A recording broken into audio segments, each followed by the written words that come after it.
प्यारे बच्चों, आज हम कक्षा 7 का संस्कृत विषय का 7वां जो पाठ है संकल्प है सिद्धिदायक है, तो इसको हम पढ़ेंगे और समझेंगे।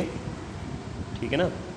तो इसमें ये बताया है कि जो व्यक्ति अपनी मेहनत करता है और मेहनत करने से पहले एक लक्ष्य निर्धारित करता है, यानी अपना एक टारगेट बनाता है और फिर उसके टारगेट के अकॉर्डिंग मेहनत करता है, तो उसको उसका फल ज़रूर मिलता है। बिना टारगेट के कभी भी मेहनत नहीं करनी चाहिए, ये कहना चाह रहे हैं। संकल्प करके फिर मेहनत करनी चाहिए। तो ये देख रहे हैं कि पार्वती शिवम पति रूपेण अवांछत। पार्वती भगवान शिव को पति के रूप में चाहती थी, यानी पति बनाना चाहती थी, है ना। तो एतदर्थ सा तपस्याम कर्तुम ऐच्छत, तो इसके लिए उसने तपस्या करने की सोची। सा स्वकीयम मनोरथम मात्रे न्यवेदयत, उसने अपने मनोरथ को माता को बताया, है ना, अपनी मम्मी को बताया उसने कि भाई मैं शिव जी को पाने के लिए, भगवान है वो तो भगवान के लिए तो तपस्या करनी पड़ेगी, और भगवान को भी पति के रूप में पाने के लिए तो और ज़्यादा तपस्या करनी पड़ेगी। ततः श्रुत्वा माता मैना चिंताकुला अभवन, तो ये बात सुनकर के उसकी जो माता थी जिनका नाम मैना था वो बहुत ही चिंतित हो गई। क्यों हो गई? क्योंकि वो शिव जी को पति के रूप में प्राप्त करना चाहती है, तो उसके लिए तो कठोर तपस्या करनी पड़ेगी, और कठोर तपस्या करनी पड़ेगी तो वो जो है इतनी मतलब बहुत ही राजकुमारी थी, वो तो एक राजा की बेटी थी, है ना। पार्वती जो है वो हिमालय है ना, उनकी पुत्री है, तो इतनी बहुत आराम से पली है, बहुत राजा महाराजाओं की जैसे रही है वो, राजकुमारियों की तरह से, तो वो इतनी कठोर तपस्या कैसे कर पाएगी, है ना। तो मैना बोलती है, मैना कौन है? पार्वती की माता, है ना। वत्से मनीषिता देवता ग्रहे एव संति, हमारे चाहे गए सभी देवता हमारे घर में ही हैं। तपः कठिनम भवति, और तपस्या बहुत कठिन है।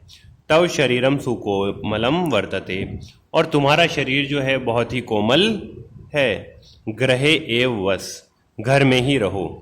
अत्रैव तवाभिलाषः सफलः भविष्यति, यहीं पर तुम्हारी अभिलाषा सफल हो जाएगी।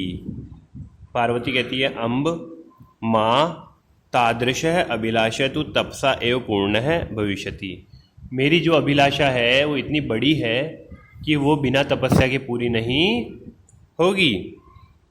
अन्यथा तादृशम पतिम कथम प्राप्स्यामि, अगर मेरे को इतना अच्छा पति चाहिए, भगवान शिव पति रूप में चाहिए, तो फिर मुझको तपस्या करनी ही पड़ेगी। अहम तपः एव चरिष्यामि, मैं तपस्या ही करूँगा। इति मम संकल्प है, तो करूँगा मतलब करूँगी, है ना, मैं तपस्या ही करूँगी, ये मेरा संकल्प है। अब उसने संकल्प कर लिया है कि मैं भगवान शिव को पति रूप में प्राप्त करने के लिए तपस्या करूँगी। तो मैना पुत्री त्वमेव में जीवनाभिलाष है, अरे मेरी प्यारी बच्ची, तुम तो मेरी जीवन की अभिलाषा हो, मैं तुमसे बहुत प्रेम करती हूँ। पार्वती कहती है, सत्यम, सच है माँ, परम मम मनः लक्ष्यम प्राप्तुम आकुलितः वर्तते, पर मेरा मन लक्ष्य को प्राप्त करना चाहता है, मेरा मन लक्ष्य को प्राप्त करने के लिए, और लक्ष्य क्या है? भगवान शिव, है ना। सिद्धिम प्राप्तम पुनः तवेव शरणम आगमिष्यामि, और जैसे ही मेरी तपस्या का फल मुझे मिल जाएगा, मैं जो है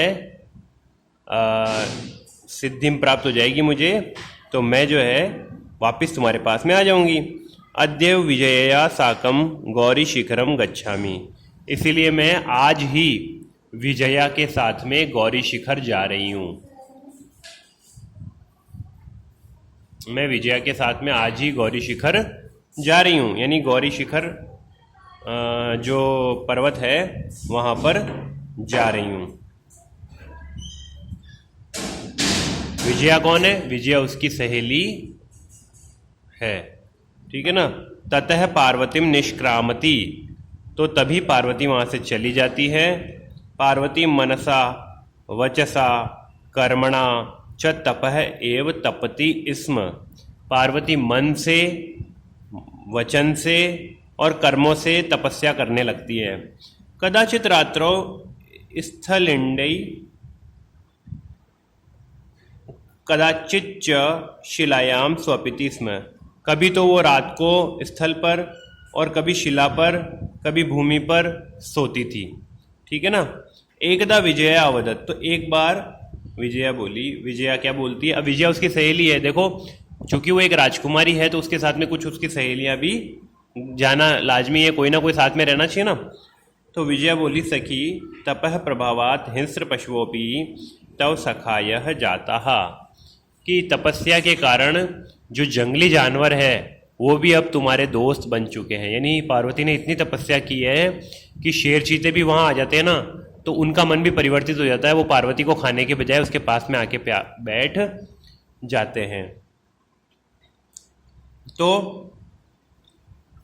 पंचाग्नि व्रतम अपि त्वम अतप है, और तुमने पंचाग्नि व्रत भी कर लिया है। पंचाग्नि व्रत में क्या होता है बेटा कि बीच में तो जो तपस्या करने वाला है वो बैठ जाता है ना, और अपने चारों तरफ वो आग लगा देता है चारों दिशाओं में, है ना। प्लस बीच में वो बैठ जाता है, और गर्मी के दिनों में ऊपर से सूरज की रोशनी उस पर गिरती रहती है। दोपहर में किया जाता है तब।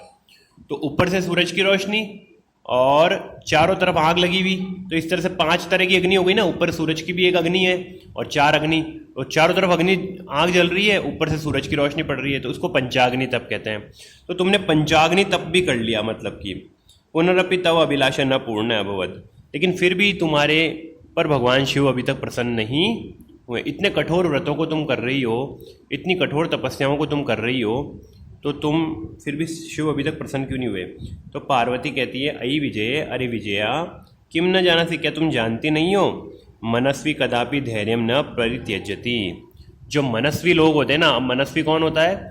जिसने मन में संकल्प कर लिया है कि मुझे ये चीज़ प्राप्त करनी है, तो जब तक वो चीज़ प्राप्त ना हो जाए तब तक उसका संकल्प अधूरा नहीं रहता है, वो यानी उसके लिए प्रयास करता ही जाता है। तो मनस्वी कभी भी धैर्य नहीं छोड़ते, उनको उनके अंदर धैर्य की बहुत ज़बरदस्त मात्रा होती है।